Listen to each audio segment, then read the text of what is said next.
I welcome you to the webinar on getting started with Chef.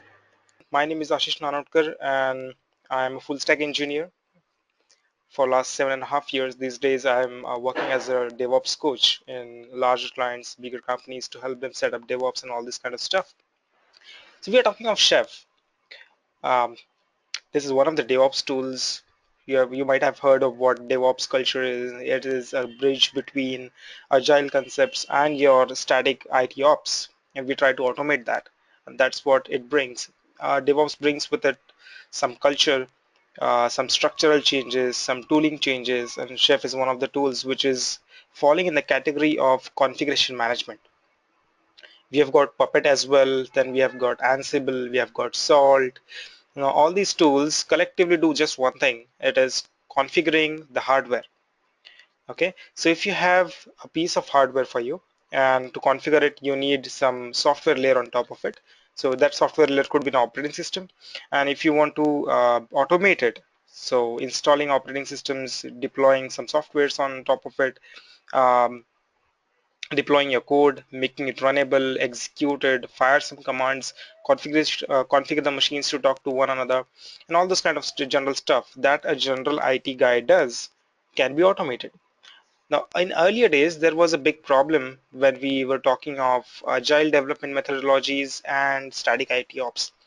The problem being that the agile methods were being applied to the software development side of the complete development cycle. Software started developing faster. People started to commit more frequently, and everything was getting developed in parallel. So instead of waterfall model, people started using something else, right? Rapid development models or prototyping models or a hybrid of both of them. Then Spiral came in.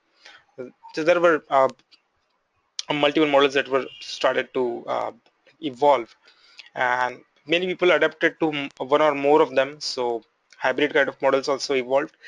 But what this brought in were a lot of changes. So if you're committing a lot of changes every day, do you expect an IT guy to configure the system at the same pace? Because configuring an IT machine is really a challenge and it takes a lot of time. Okay, bear with me with that, but clearly it takes a lot of time. But if you have thousands of machines to configure just in a night, because tomorrow might be something like big billion day sale on Flipkart or some nice offers going on Amazon.com, what would you do? You wouldn't do it manually, right? There needs to be some software to help you out for the configuration systems. So if I say that, okay, if you want a software to be a system to be like that, just configure that, configure all the stuff in a particular file, and after that what you need to do is just fire the configuration system, and all the machines would be configured according to whatever your specifications are. If that could be done and achieved, I say that's a configuration software, configuration management software. And I could just keep all my configurations somewhere, and I would like to call it as manifest or some modules, or even call it as a recipe or call it as a cookbook in case of Chef. Okay, the earlier terms were for Puppet. So if this is achievable, if that can be done, why not to do it on a daily basis? And that can also be automated. Since everything is managed by a system, we remove the possibilities of human errors. So what generally happened, used to happen in our earlier company is we had a lot of steps for building the software, a lot many dependencies with that. So in order to deploy a software which was supposed to be a very big event happening every 3 or 4 months, so we used to give complete catalog of steps that, okay, you need to follow all these steps in order to get the systems right. And the IT ops guy would be going through all these steps manually, configuring the machines, expecting them to work. And if something didn't work, it was all the fault of the developer's guy. But developer would be pretty much sure that yes, it works on my machine, it doesn't work on yours. So you are the culprit in that case. So we don't want to blame anyone. We don't want to play a blame game. What's easier is to have it configured once and then replicate the configuration on 1,000 machines if you want to. Okay, don't worry about any human errors. So this is where Chef plays a very important role. Okay, so in today's agenda, we would be learning what Chef is, what is Chef framework, and how that coordinate between its different moving parts. Who are using Chef these days? the big names in the industry who would be using Chef for automating their infrastructure. We'll see an example of it, and then we'll be starting on with a hands-on. So I will show you a live demo of how to get your way through Chef. All right.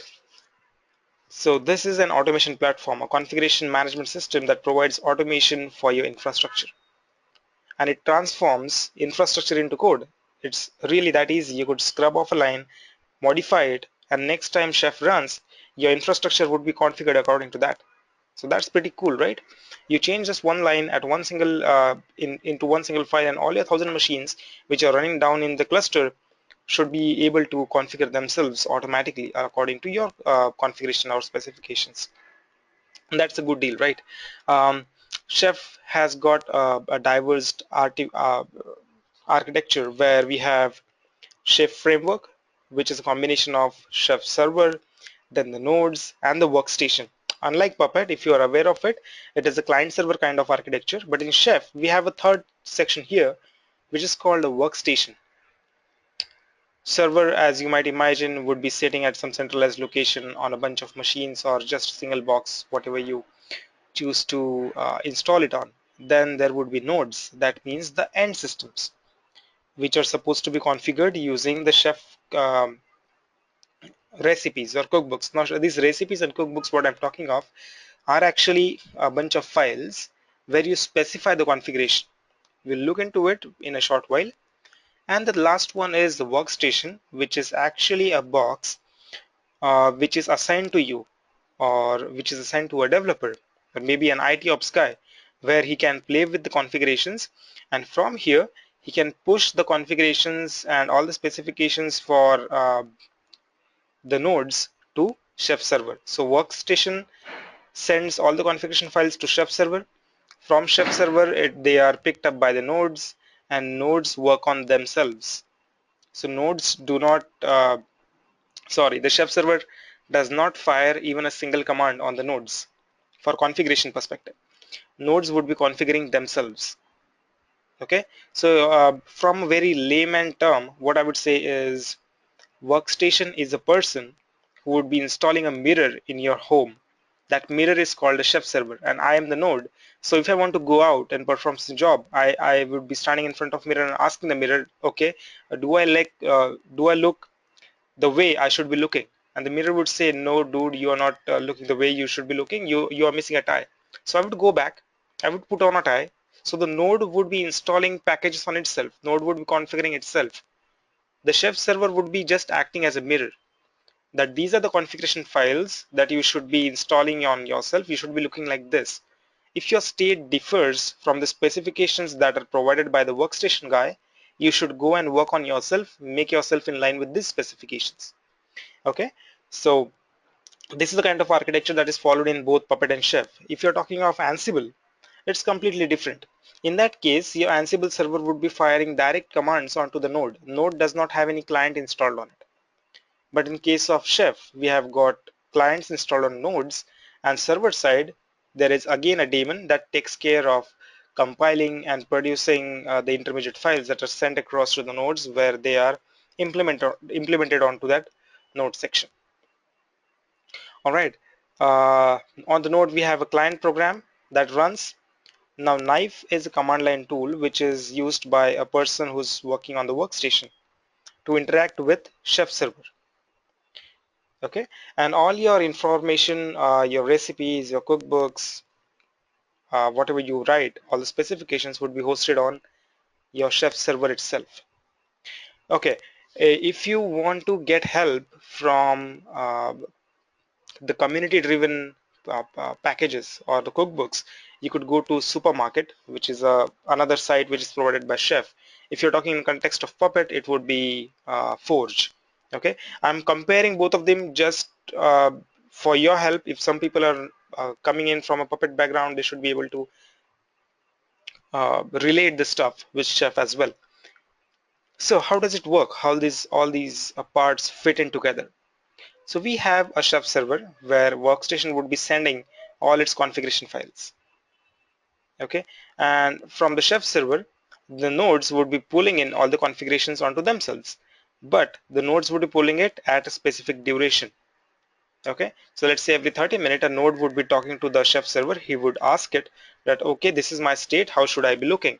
Now when the nodes asks this, they also send their own data that this is my configuration right now, and the configurations are generated by a system called OHAI, OHAI. Okay, on the Puppet side, it would be generated by Factor.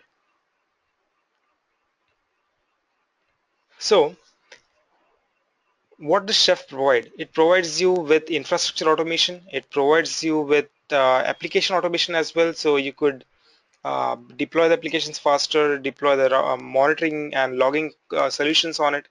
Okay, and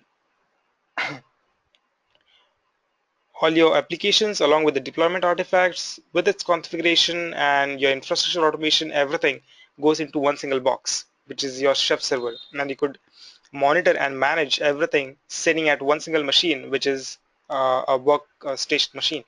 Okay, you don't have to know about how your nodes are performing, whether the server is running fine or not. Even the server goes down, you have your nodes running, so it's not a complete failure. Generally what we deploy is we have servers as backup. We have nodes, multiple nodes, so if one gets killed, we don't care about it. So there is no special affinity with these services because we have redundant services to be running, and that's an ideal case whenever you're working with systems at scale. Well, with workstation, that would be just one single machine on which you're working. If you scrub it off, you could again rebuild it and download the configuration files from the Chef server. It's as simple as that. So who is using Chef? The bigger clients. Well, you could go on with reading these testimonials which are being provided, but I'll give you very short notes on it. Everyone is in favor of Chef. They are liking it. Okay. Um, not just because it is flexible and greatly extensible, but it is very easy to use. It is the learning curve for Chef is really a small learning curve. You don't need to bang your head a lot. Okay, so we'll see that in a minute when we start hands-on on Chef. So the clients who are using it is Prezi. Okay, the topmost name is Google as well. Google is supporting the development at Chef. We have Prezi, we have DreamHost, a couple of more bonobos. Then there is an Ancestry, which is another company in genealogy, a field related to biology. Then there is an online shopping company, which is Vanello. So every platform you see, it could be a biology platform, it could be an e-commerce platform, it could be a science platform or an R&D platform or an online video platform. Okay, example is Brightcove. All of these people are using Chef to automate their infrastructure. So there is a great boom in the requirements of the companies towards these specific tools. So it could be a Chef tool, it could be a new virtualization technologies coming in market. It's Docker now, or it could be a build and release engineering tool, whatever. If you're supposed to be joining a DevOps team, you should either be knowing any one of these tools falling in a particular category. So let's see, how do we start with Chef? Okay, so what I need here, if you already have a system running, you could follow the steps along with me, or I can go and display the stuff live so that whenever you try to practice it again, you should at least get hints on what to do. So what I'm trying to install here is a Chef DK or development kit.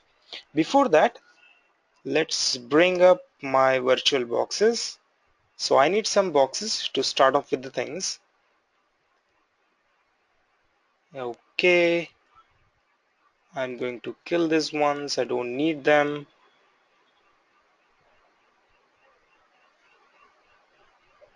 Okay, so very first thing, we need a machine. That machine should be 64-bit. Chef doesn't play well with 32-bit machines. It doesn't support them. So I say it is Chef workstation. It would take a few minutes for cloning. By the time that happens, let me show you the website where we would be downloading the Chef development kit from.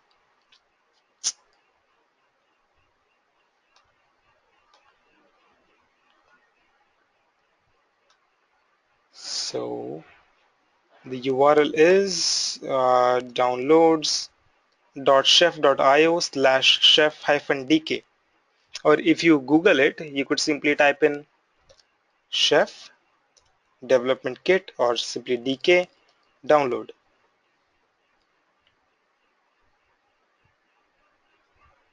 And the very first URL that appears, go there and download the chef development kit. Alright, so I'll be downloading the one for my machine, which is I'm using Ubuntu boxes. So my machine's configuration is Ubuntu 14.04 Trusty version, which is 64-bit system. It is not a 32-bit installation. So download it from here. Okay, um, it would be downloaded on your local system, so you'll have to upload it back to the virtual machine. Or if you have a nice GUI on your virtual machine, you could download it using the internal browsers in your virtual machine as well. To save time, what I've done is I've downloaded the package, and it resides on my disk on somewhere in my E drive. So that's where I've downloaded that. Here it goes. So I've downloaded this. This is a Debian package, if you see, and I would be installing that into my Ubuntu systems. So very first thing, I need Ubuntu box. So once we have the box running, we would be installing that package inside of the box, and I'll quickly show you how to get along with writing some specific code for Chef for system management. So what I need in your machine is a nice editor. Whatever editor you choose, I would be using Vim because that's readily available onto these boxes. Start your machine. The system should be able to access internet. That's the requirement. Okay, so that's my box.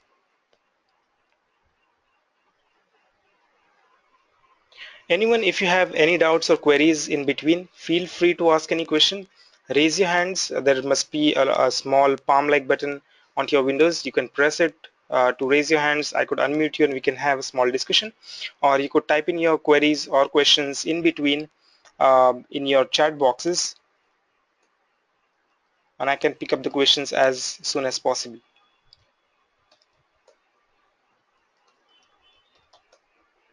All right, so this is my machine, which is a bare machine currently, and I am supposed to be installing a dpkg package here, which I just downloaded. Nice question here from Kiran. Can we install Chef in Windows? Yes, you can install Chef client. No, you cannot install Chef server. Chef server is purely a 64-bit Linux version system, which you can only install on Linux boxes. If you are willing to install Chef clients, that means if you think that, okay, this Windows box should be managed using my Chef server, why not? You could simply go and install Chef client over there. Okay, I hope that makes the things clear. So what I did was I mounted that folder from Windows onto this virtual machine. Okay, and it is here as SFE drive. If you don't know how to mount it, you could go check your machine settings. I'm using VirtualBox. You could go to shared folders, and there I have one shared folder. You can click on plus, add more folders to it, and do not forget to auto mount. Check the auto mount button. Okay, so that would add a folder that would be auto mounted here. So if you see, it is SFE drive, and the folder name that I have downloaded was, so the package name was chef dk 0.901. Okay, and how do I install it? Let's do dpkg -i, install it. Let's give it a few seconds for installation. Okay, it would take a few more seconds to finish. All right, so it says thank you for installing CDK. Okay, thank you for getting it installed. Hit a command called chef, and you should be able to see all the sub commands which are available with the chef master command. Okay, that's all we need. We are not concerned about chef server right now. We are not concerned about any of the nodes right now. I'm just concentrating on making some changes to my machine So what I'm going to do is I'm going to simply create a file using Chef. Okay, and the next steps would be we would be installing some packages, running some services. So let's go about the things one by one. So I'm root here. I'm getting to my home directory. I'm at /root. Okay, and I would be installing a few packages. Creating a folder here, mkdir, whatever it is, chef repo. Okay, cd to chef repo. Now this is the folder where I would be working and creating all my small recipe files. So recipes are actually consisting of small blocks, small infrastructure representing blocks which are called as resources. So if you talk of one single package, it is one single resource. If you talk of a particular file, that would be one single resource. If you talk of a service, that is a resource again. If you talk of an Nagios plugin, that is again a resource. Your NIC cards, again a resource. Okay, users, groups, everything that you could chunk down to a smallest unit is a resource in Chef, and you would find something to represent that. Okay, so I'm using a resource called file. So how do we talk of it? I'm creating a file here, hello.rb. Chef is written in Ruby. Um, and even the compilers are in Ruby, so you don't need to learn any other language apart from that. If you talk of Puppet, in that case Puppet has got its own descriptive language which you need to learn. That's why the learning curve is so high. In case of Chef, if you don't know Ruby, you can still work with Chef. It's not that much complex. Not all the constructs of Ruby are being used here. No loops. Okay, for starting, no functions if you don't want to use them are mandatory. You could of course play a little with if-else constructs, but nothing else required. Okay, and the only thing that you need is a simple class definition. So I'll show you how to do it. Vim hello.rb is the file that I'm creating. So what my target is, I just want a new system, or sorry, a new file created named motd. I would be creating that in the current directory, and I want that file to say hello world. Plain simple thing.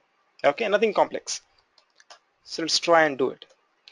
It's file, resource type, resource name, block starts with do, ends with end.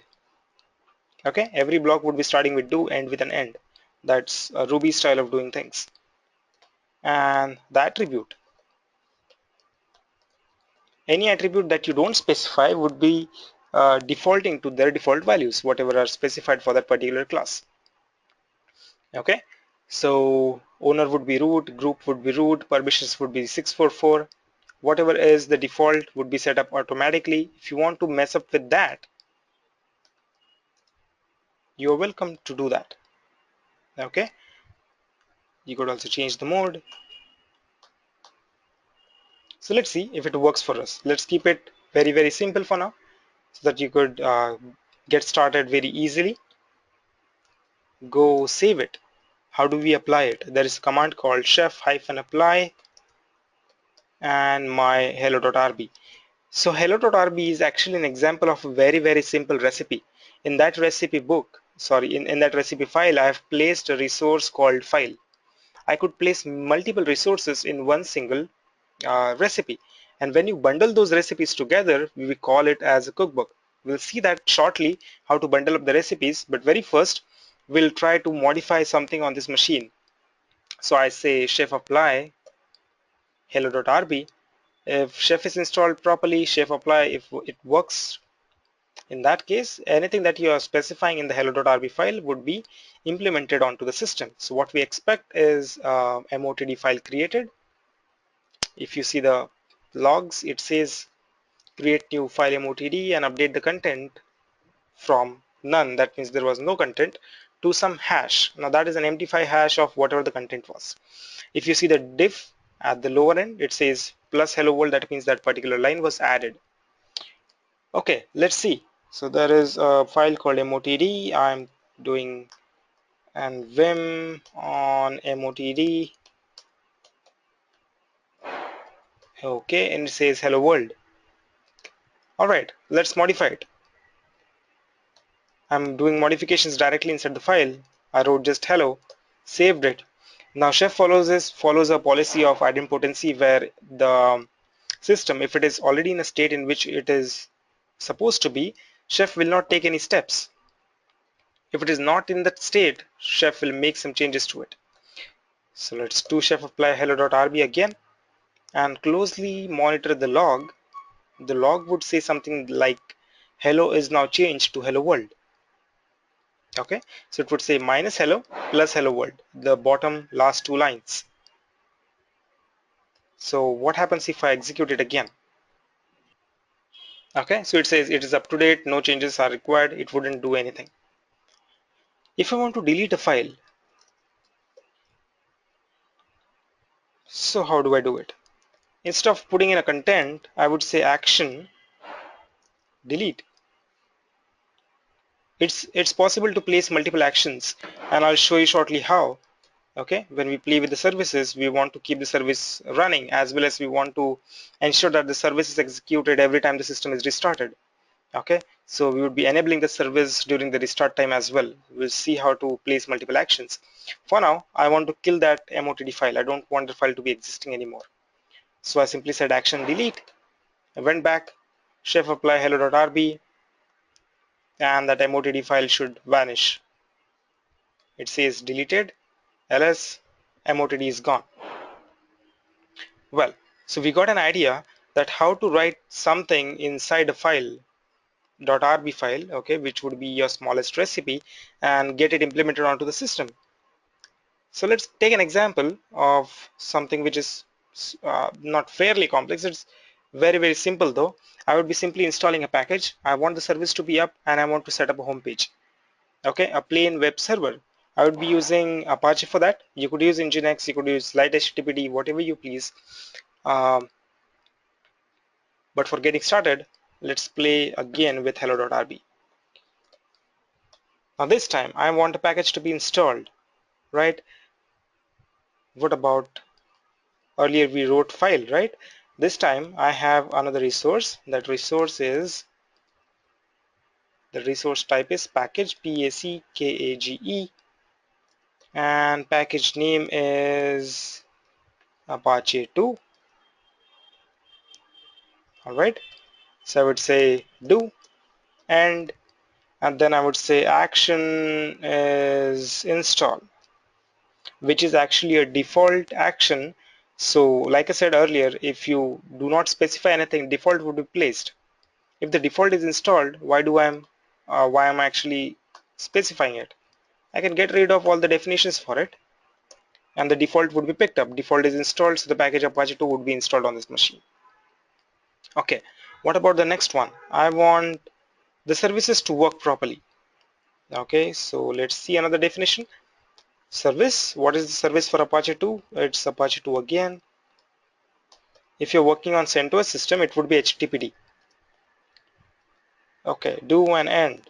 So what we need, we want the service to be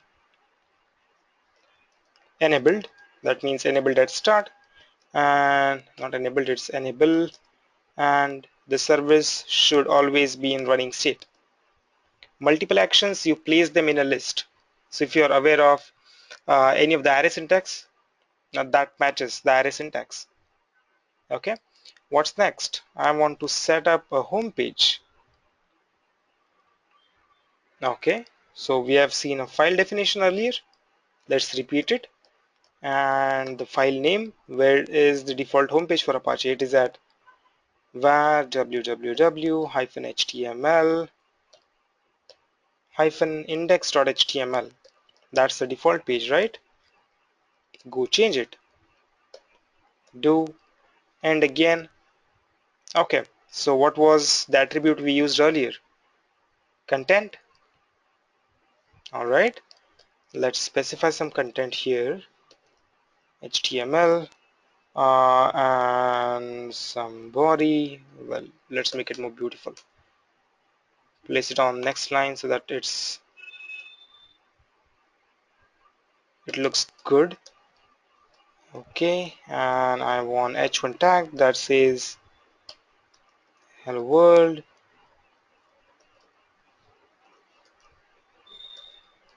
and then end the body tag. Well, I don't know who invented hello world, but that definitely suits all the examples, right?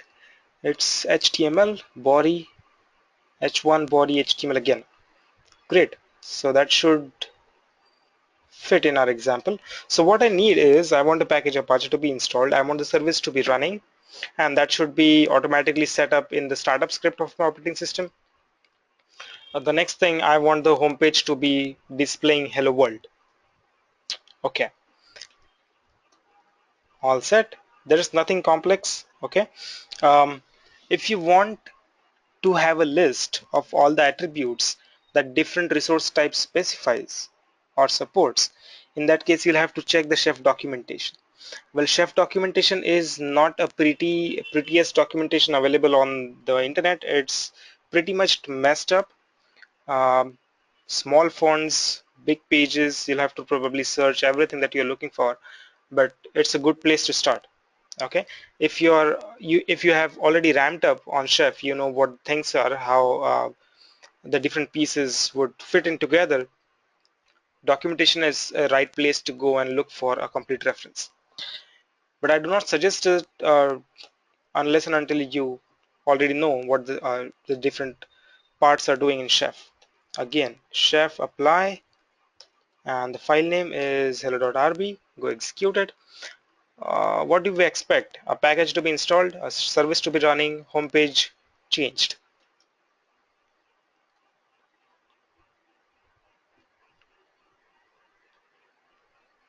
If that's done, if it works properly, in that case, we would be converting. Okay, there's some problem here. It says it's not able to connect. Let me check. Apt-get.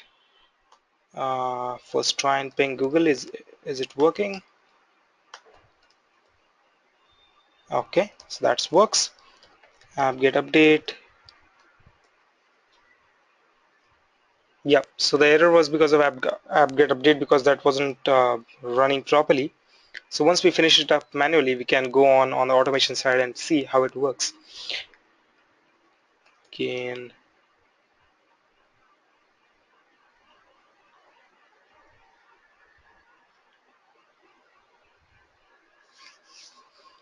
so till now, is the pace okay with you guys? Are you able to get the stuff? So it's not that much complex. It's fairly simple. I'm waiting for this command to finish. Chef keeps all its var files, log files in var www-chef, where usually all the log files are collected. Um, so you could go there and figure out for the logs. If you are on the server side, it would be kept at same location, but it would be the server side logs.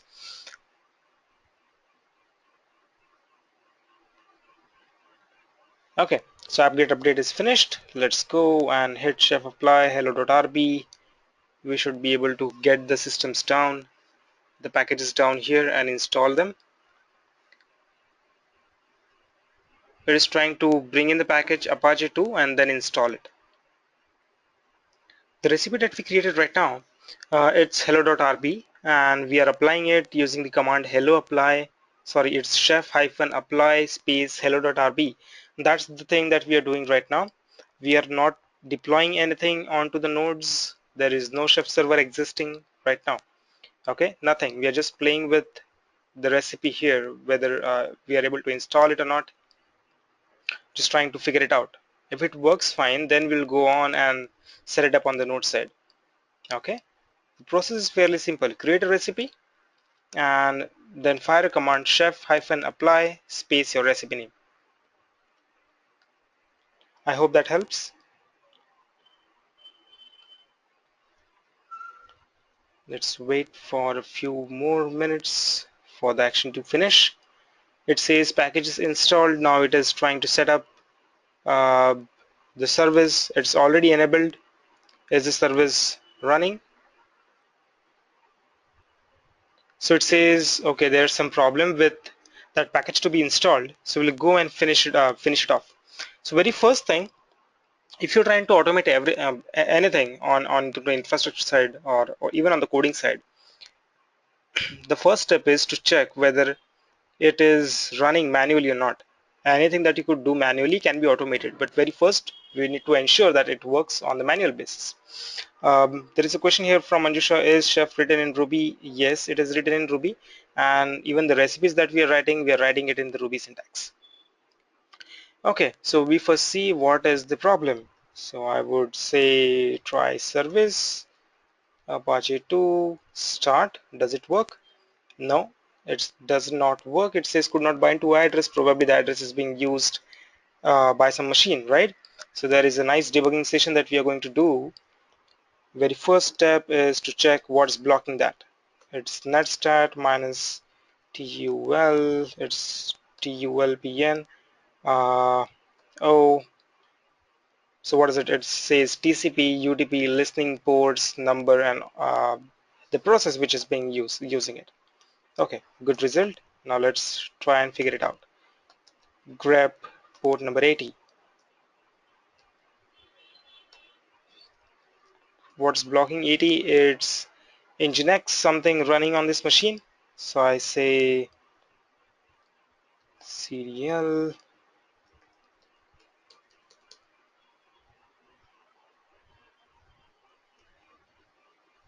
is chef server serial, and give me some help on it. I want to shut it down.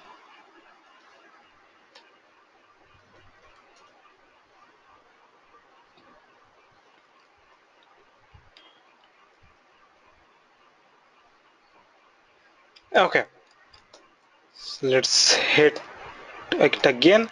There is nothing blocking port number 80. Now we can go back and execute our chef apply.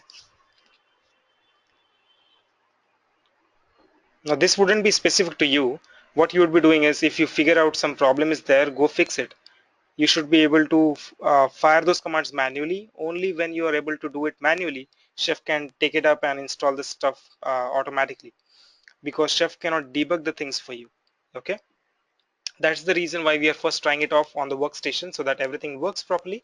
Then we go and deploy it on the node side. Okay, so it worked, and what it did was it changed all my file contents and changed it to hello world. Let me figure out what the IP address is. The IP address, okay, whatever it could be, we could simply do curl localhost and get some result out. So the result, if you see, is exactly the same as we have typed in inside that file. If I go to the var www.html index.html file, the result is different, right? The default page says hello from Apache and so forth.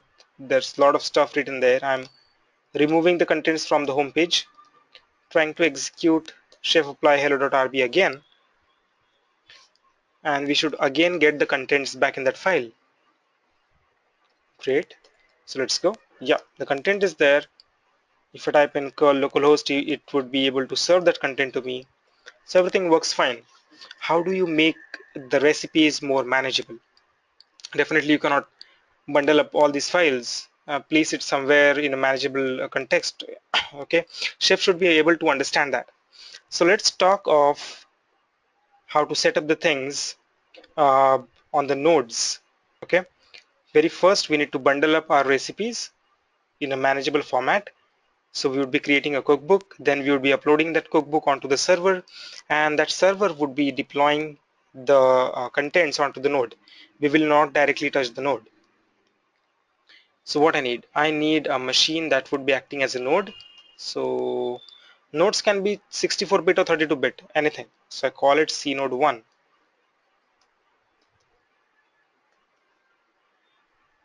Chef node 1. Okay, by the time that happens, let's get back to the workstation and create some cookbooks. So where am I? I am at root chef repo, the directory where we were playing with the stuff. I don't need hello.rb now. I'm removing that. Okay, mkdir cookbooks. That's what is the directory name. And inside that directory, we would be generating a cookbook, and the command is chef generate cookbook. Okay, and your cookbook name. So I'll name it as Learn Chef Apache 2 since we are playing with the package called Apache 2. Your directory structure, which it would be generated something like this. You'd be having a folder created, Learn Chef Apache 2, inside your cookbooks. If you, okay, it's not installed. Let me install this one.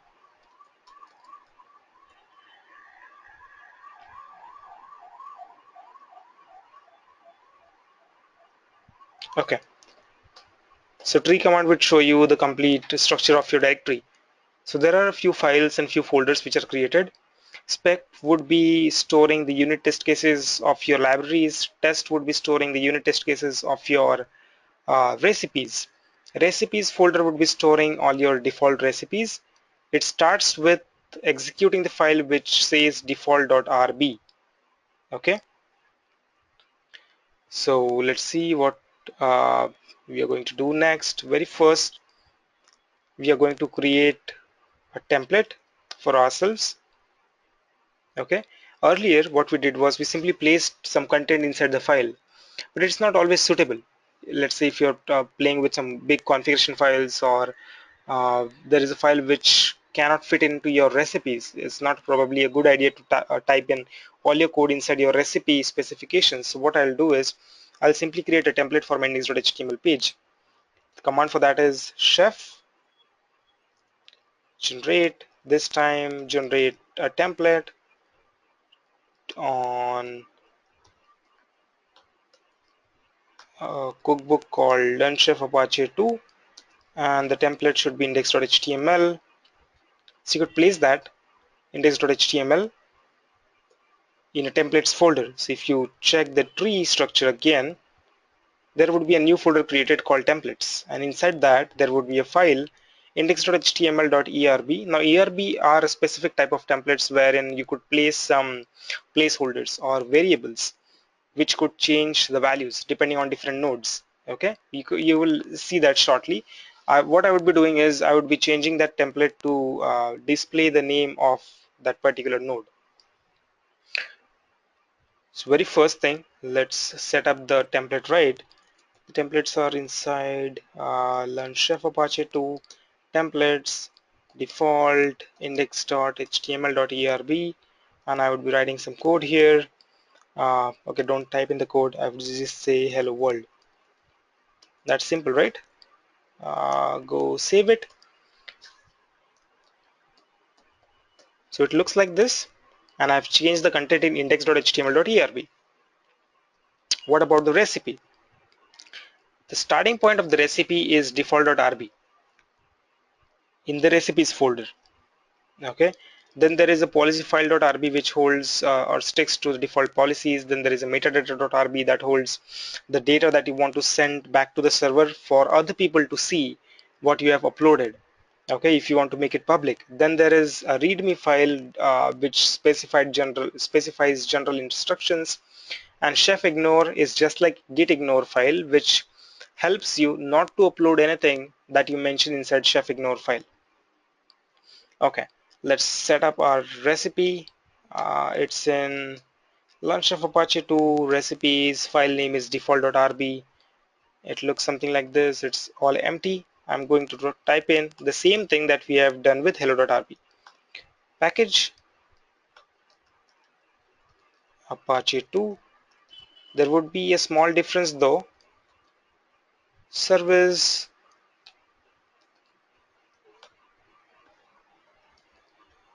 Apache 2 again. Do and in the between, right, I want multiple actions, so place it in arrow like syntax, enable it, and also start it.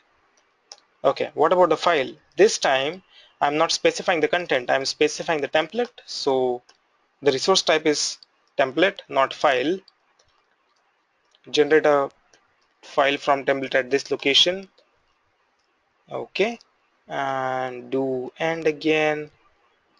Specify the source to be our template, which is index.html. erb. Okay, now we are going to run the cookbook. But in order to run the cookbook, the command is a bit different. So go save it. We want to run the cookbook. Get back one step. I'm outside everything. Currently my location is /root/temp chef repo, and the command that I'm going to fire is chef client. It's not chef apply now, it's chef client in local mode. Execute the run list. Now whatever recipes you want to run on that particular node, you will be specifying all those recipes as a run list. Learn chef Apache 2. This is what I'm supposed to be running. Okay, so all your recipes is just one for now. We have bundled up in a nice folder where all the dependencies, that means the templates, the supporting files, are all kept, and that bundle is now called a cookbook.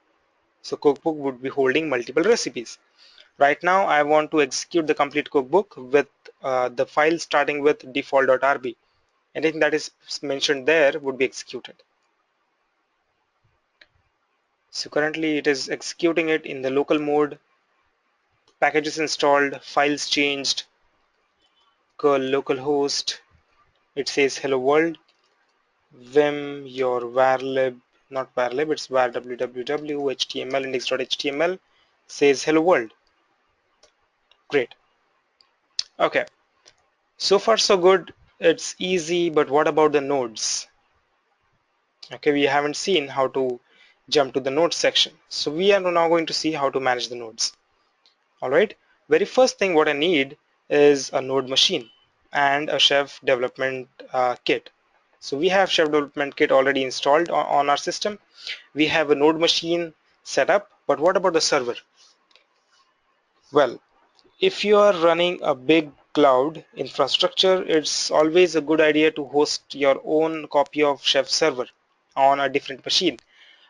Chef would be providing you with the package which will install Chef server for you.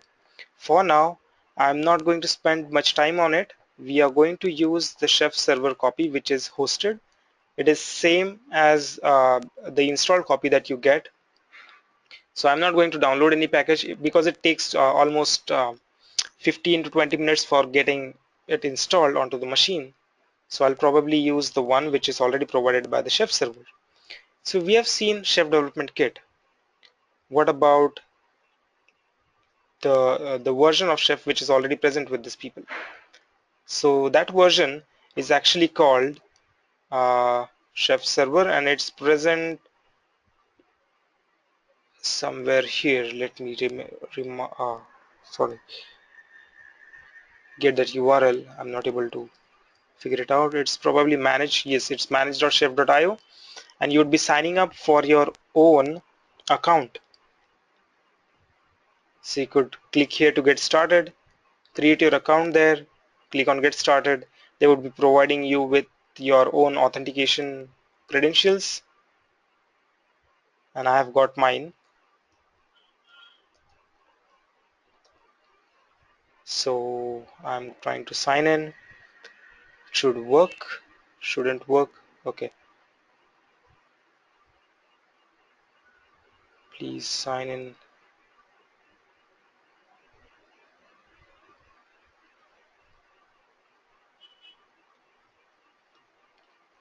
So I'm using the hosted version of Chef server. The nodes would be my local nodes. Chef server looks like this. Okay, very first thing that you would be doing is click on the organization, create a new organization. Organization is just a cluster like stuff, or a group of machine which would be holding similar policies. Now policies are run lists, actually a group of run lists that would be implemented on that particular node. So I have one organization created, and next stuff that I would be doing is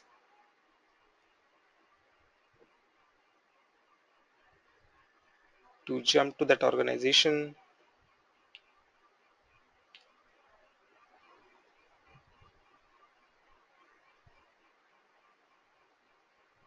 in the administrations tab, and on that organization, here in the settings section on the right hand side, you would see something like starter kit. Okay, so this starter kit, you'll have to download it. Let me fix this stuff first. I don't need any nodes to be managed.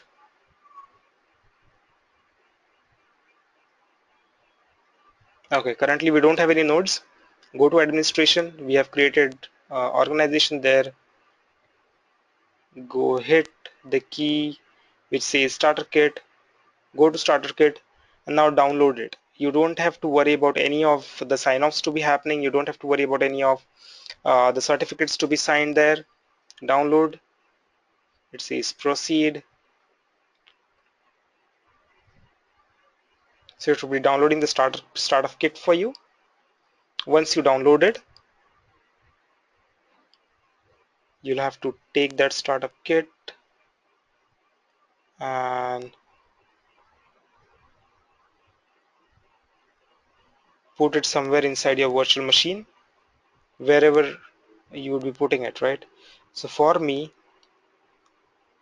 I have a location where I am storing all my uh, folders, where it's on the E drive, right? Go back to the box and get the startup kit installed.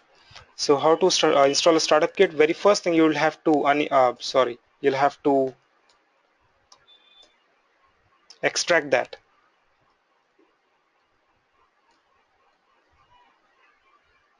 So I'm here again.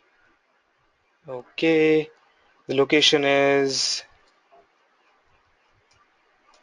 all right, and we are going to unzip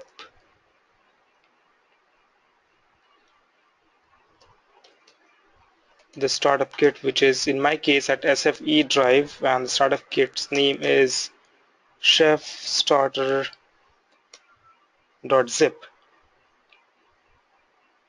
Okay, hit enter. Okay, all right, the application is not there. Let me install it. App get install, unzip.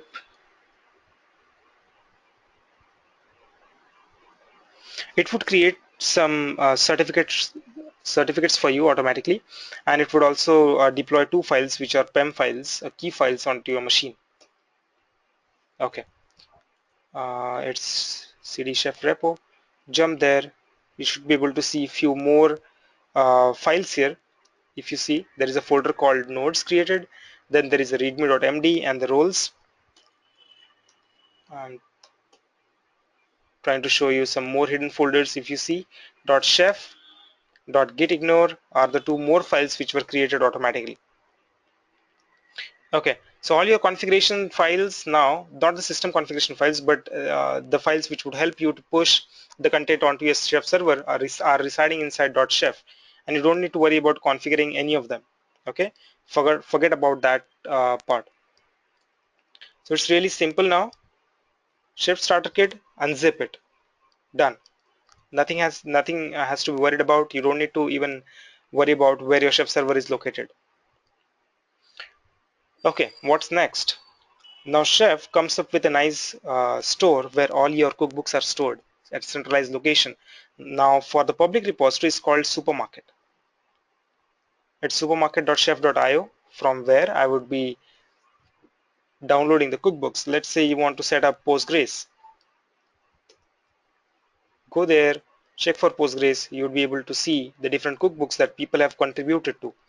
Anything that you see is suitable for you, go click on it, and you could download that particular cookbook and install on your Chef server by typing in the command which says, let me show it to you directly. It is, in our case, knife cookbook site download learn Chef Apache 2.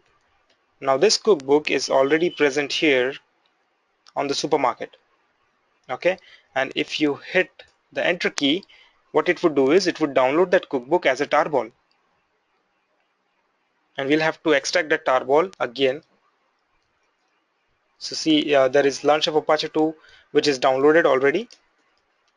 We have our own So what I'm going to do is I'm removing the one that we have written.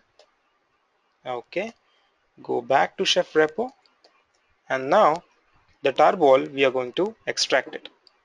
Tar zxvf learn chef and put it in a folder called cookbooks.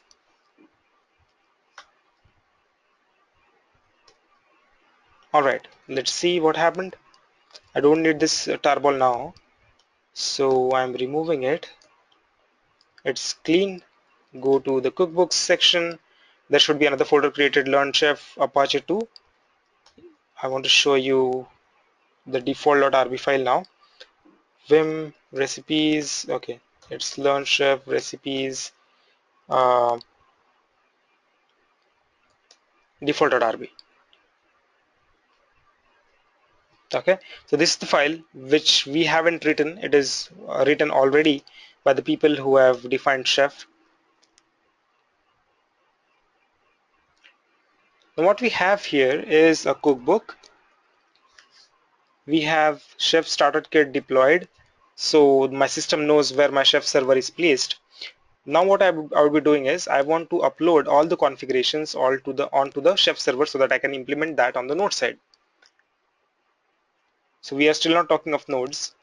Knife upload is the command.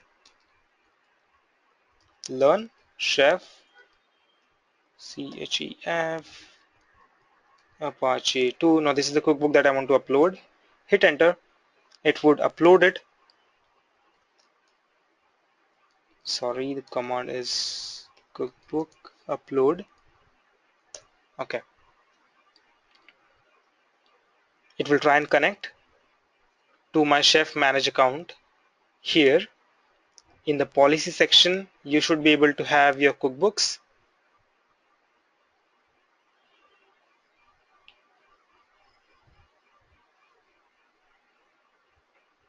So you'll see them uploaded soon. This is the one, learn chef apache 2, that I have uploaded right now. Well, okay, it's uploaded, but how do we install it onto the node side? So very first step that we have seen, we just wrote a small file hello.rb, placed a resource inside of it. Next step that we did was to create a small recipe which holded more than one different resource, and we installed a package, we set up the service, we set up the homepage. Next step we did, we bundled that up into a nice cookbook, where instead of placing the content inside the file, we moved it into a dependency, a separate one, created a template out of it. Now what we are going to do is we are going to use that uploaded cookbook which is uploaded onto the server side to manage the node. And in order to manage the node, very first thing that we need is the node. So we have created a machine here. Let me show it to you. So there is cnode1. I'm trying to spin it up. Once that's up, we need the IP address of that machine and SSH username and password. Okay, and then we would be setting that node up to talk to the chef server. So very first, the node doesn't understand where the chef server is. We need to bootstrap it. We need to tell it where it is residing. And that has to be done from the workstation.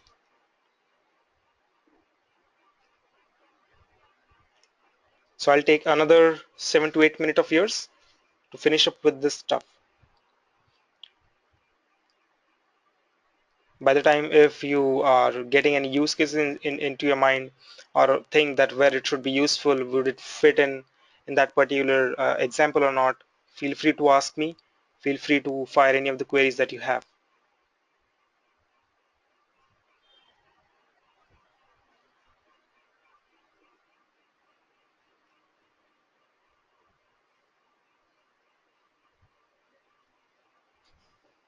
I'll wait for the network configuration to arrive. We need an IP address on this machine so that we could connect to it from my workstation.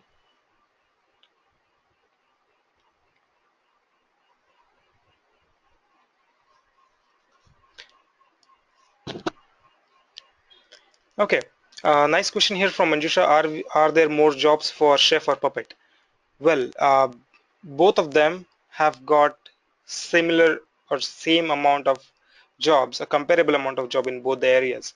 It's not that Chef is more prominent or Puppet is more prominent. Depends on the company's test, what the people are trying to go with. Okay. Here another query here from Raghvendra Rao. Um, are you going to cover Chef in DevOps course as well? Well, I'm not sure because till previous class we didn't had any DevOps, but as per the latest information that I have received, this batch onwards we would be starting off with DevOps as well. Sorry, Chef as well inside the DevOps course.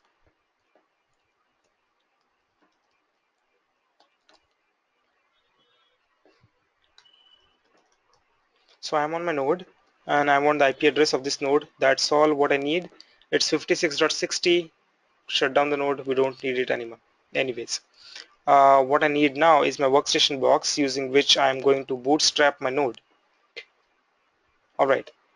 So let's have the command here. It's knife again. Now that's probably the only utility we'd be using on the workstation. It is bootstrap. I'm going to bootstrap my node, which is at 192.168.56.60 IP address. First, let me check if I'm able to ping it.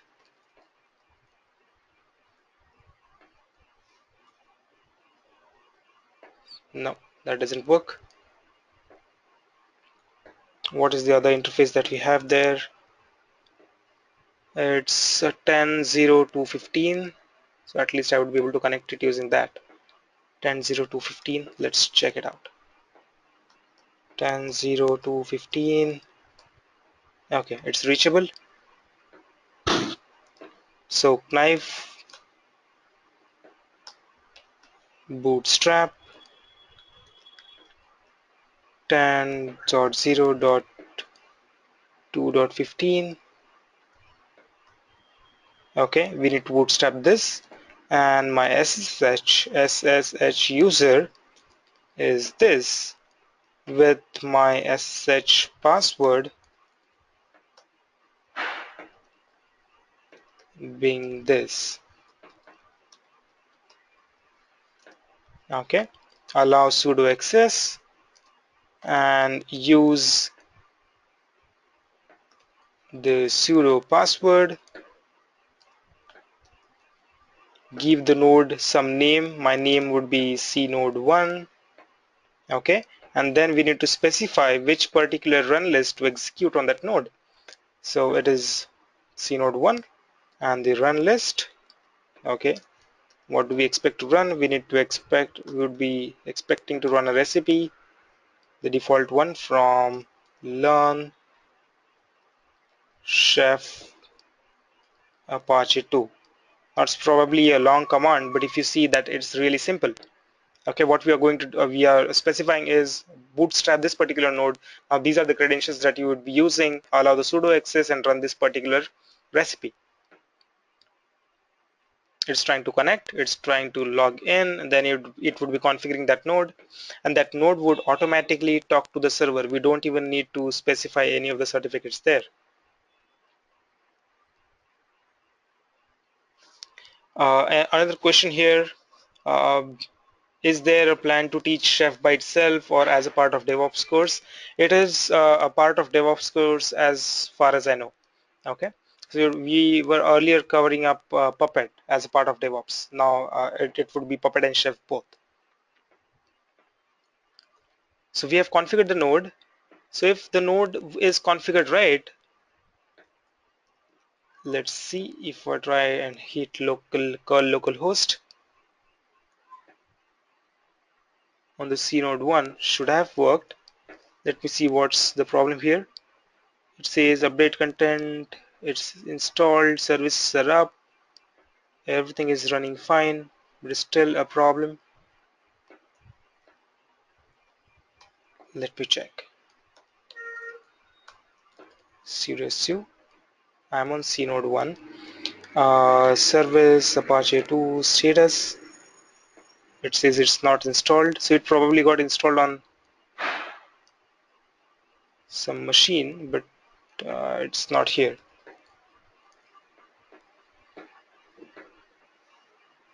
2.15. Oops, the IP address is similar. It isn't a different one.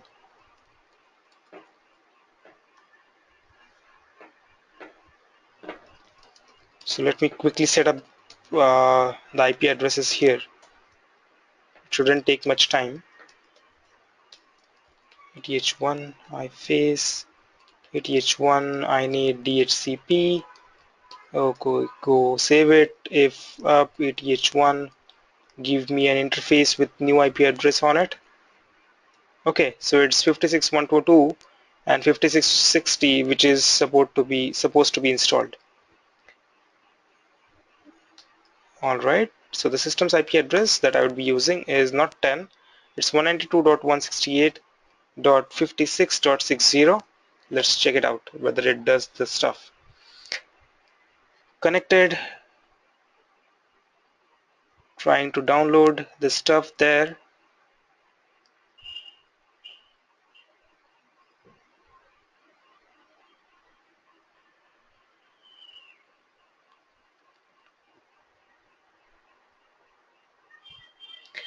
Um, okay, there is another question coming up from Manjusha. Can Chef be used with ordinary Linux servers, or are clouds necessary? Um, Clouds are not a necessary as long as Chef works for you. Okay, so if you have a bunch of machines to be controlled and managed, there should be some configuration management system up in place, and Chef can do that stuff for you. It's not a mandatory stuff to have clouds running.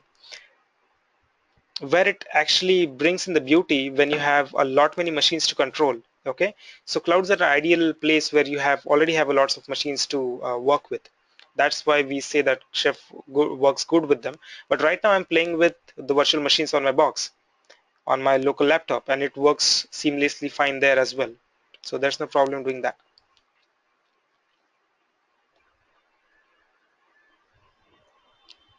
So currently what it's doing is it is downloading the Debian file Chef 12.5 there.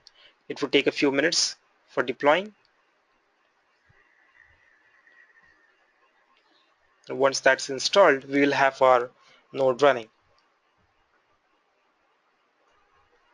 Last time it installed on the workstation itself. So on the browser also, we should be able to see the node actually.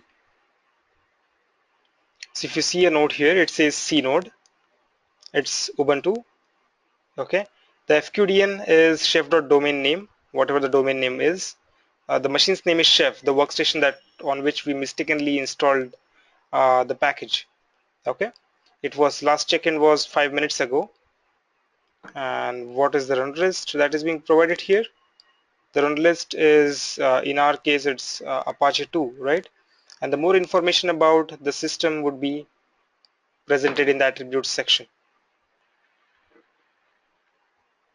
So what I want to check is if we can actually have the node running something.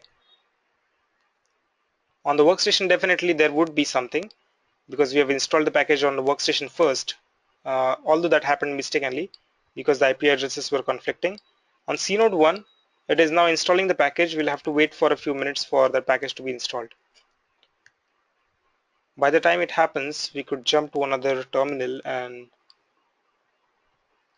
see for ourselves what's happening. Very first, sudo su get me the list of nodes. So we could get the list of nodes by typing in knife node list.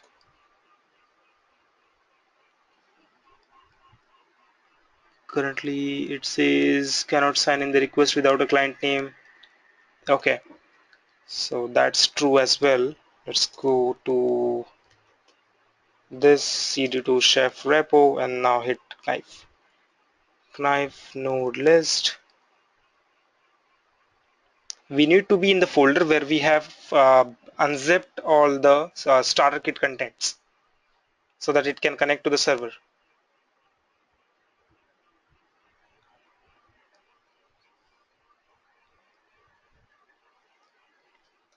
Network is unreachable.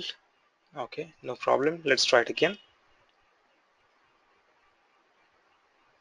If you check, it says knife node list, it's C node 1. So we have one node existing on our system. What's happening here? Still trying to work.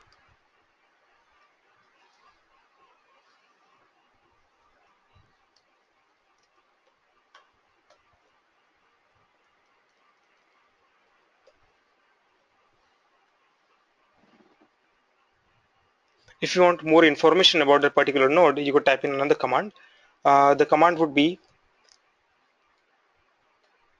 knife node show and whatever the node name is. In our case, it is C node 1.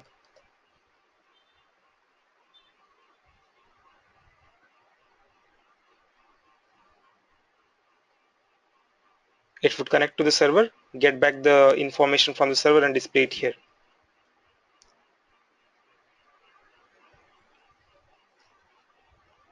Okay, so it says environment is so and so, there is an FQD and an IP address which is presented, and the run list which is executed on the system, recipe learn chef apache 2, which was executed as the first one. If you go back, it is still trying to download it. But what would eventually happen is the stuff which happened here on the workstation. Okay, so what you will have is another node added. That node would be available here on this terminal. It would say some another name which is provided. Currently we are overlapping the names, so that uh, would overlap the information which is present before, and then nothing more fancy would be happening here. Next time, after 30 minutes, the node would automatically connect to the server again. That time we will not be required to bootstrap that node. Okay, so you don't need to fire any commands from the workstation then. So that's the basic stuff of Chef that I could be covering. There are a lot many things that you would be doing with Chef again, like you can extend the different classes that are being provided. You could extend the different functions. You could go and learn a little of Ruby and write some more extensive and elaborative recipes for yourselves, prepare some nice cookbooks, and work at scale. So currently the scale that I'm working at is very minimalistic. No one does it in the production, but it's a way to start with Chef. It's a good thing where you could begin at least looking for the different stuff. Okay, so that's all from my side for today. By the time I would be getting some more queries, it's 10:18 p.m. here on my clock. I still have got 12 minutes to go. We could be answering the questions, and if this finishes off within the next 12 minutes, let's see what happens. Okay, so you still have 12 minutes on your plate. You could keep asking questions. Any of the doubts or queries you have, feel free to shoot them at me. You could also keep on asking the questions if they are not related to this, but you could, if you think that you have some queries related to DevOps or some Puppet or some another specific tool that you know of, any general technical issues related to DevOps, you could keep on firing it to me. I'll try my best to answer those questions for you. Okay, nice question here. The question is, in web hosting, there are control panels like cPanel. So will they work in Chef environment? Okay, let's get the things clear on the first step. Chef is a configuration management tool. Okay, so it configures the virtual machines or the physical boxes for your use. If you're talking of cPanel like stuff, which are actually a software installed on top of a box, you could have your Chef engines to control that cPanel for you. Okay, so installation of cPanel, creating users there, specifying different quotas, configuring it properly, all of that stuff can be done in Chef environment. Okay, so Chef can help you in setting up the cPanel, but it cannot help you in actually, if you already have a cPanel, go there and deploy the website. That is not what the Chef does. Okay, Chef works directly on the basic operating system and helps you configure that. Does it answer your question? Cool, thanks. All right, guys, any more questions you want to ask? So that would be another 8 minutes to go. So, but if you have finished up with the queries, we can wind up. All right, nice question here from Kiran. Can we use Chef to install application in multi-tenant applications? Yes, we can. Okay, the simplest answer would be yes, but you'll need some complex recipes to be written for that purpose. Okay, another question here. Is it better to know Python or Ruby with DevOps? Well, if you want to start up with DevOps, I would prefer going with Python. There's a big reason for that. Python has got a lot of modules that can help you to work with the operating system or with the system to be specific. Okay, all the low level modules are all present and written with Python. You'll have to struggle with the things if you're going with some other language.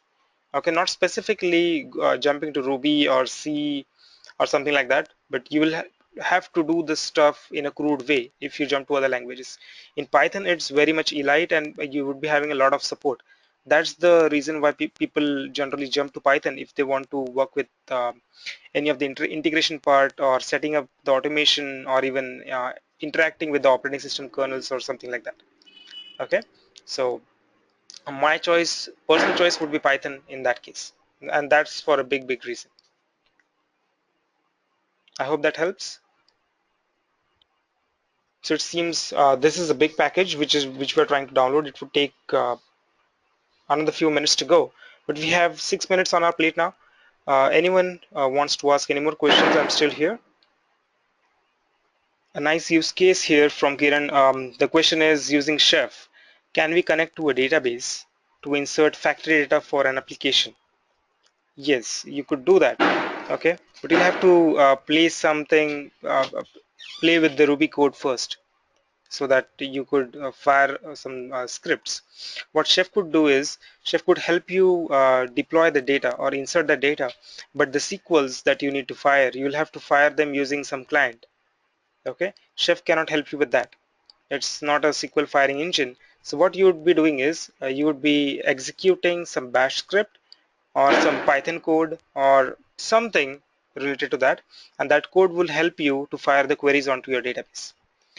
Configuring the database can definitely be taken care by the Chef itself. Well, that was a nice question. Any more queries coming up? Guys, we still have got 3 minutes. I can be here. Another question here. If I had AWS instances, can I download and install Chef on them? Will the procedure be the same? Yes, the procedure would be exactly the same. There are two installations that we have done, one for the workstation, the second one we haven't covered yet, which was installation of Chef server. That's very specific. If you want Chef server to be on your AWS instances, you could do that. Otherwise, use hosted Chef for handling all your stuff. That works as well. The steps would be exactly the same. On the other side, it would be much more faster. There is one more perk that you would be getting online. If you have multiple nodes to be configured or bootstrapped at once, Chef also allows you to provide an IP range. So all those systems would be bootstrapped at once. You don't need to wait for one system to finish off and then jump on the other one to bootstrap it. Alright guys, it was nice having you on this webinar, and great set of questions you asked.